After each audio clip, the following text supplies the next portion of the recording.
નમસ્કાર.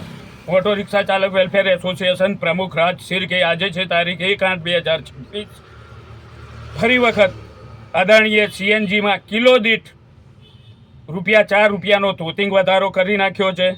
તેના કારણે ગરીબ રિક્ષા ચાલકો રોજીરોટી જેના ઉપર ગુજરાન ચાલતું હતું તેના ઉપર હવે ખૂબ જ મોટી માઠી અસર પડશે.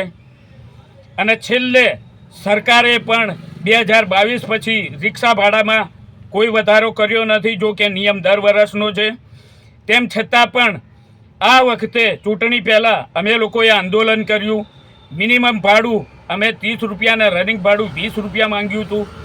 તેનો સરકારશ્રીએ સ્વીકાર કર્યો હતો અને એવો લેખિત જવાબ આપ્યો હતો કે આચારસંહિતાના કારણે અમે અત્યારે ભાડું વધારી નથી શકતા, તમારી માંગણી યોગ્ય છે, અમે મંજૂર કરીએ છીએ, ચૂંટણી પછી તે જાહેર કરવામાં આવશે.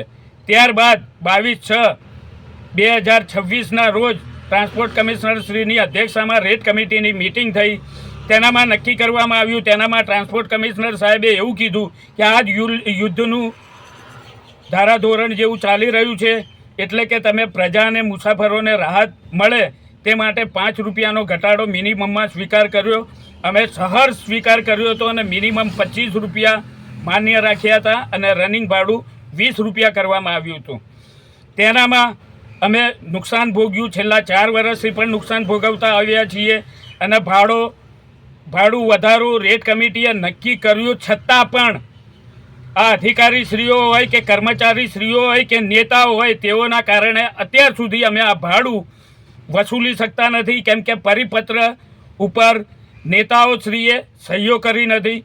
એટલે હજુ પરિપત્ર ઉપર સહી થઈ નથી. એટલે અમારી ડિમાન્ડ છે કે અમે લોકોએ જે મિનિમમ ભાડું ₹30 માંગ્યું હતું તે અમને મળે ને નીચે રનિંગમાં ₹20 જ રહેવા દેવામાં આવે.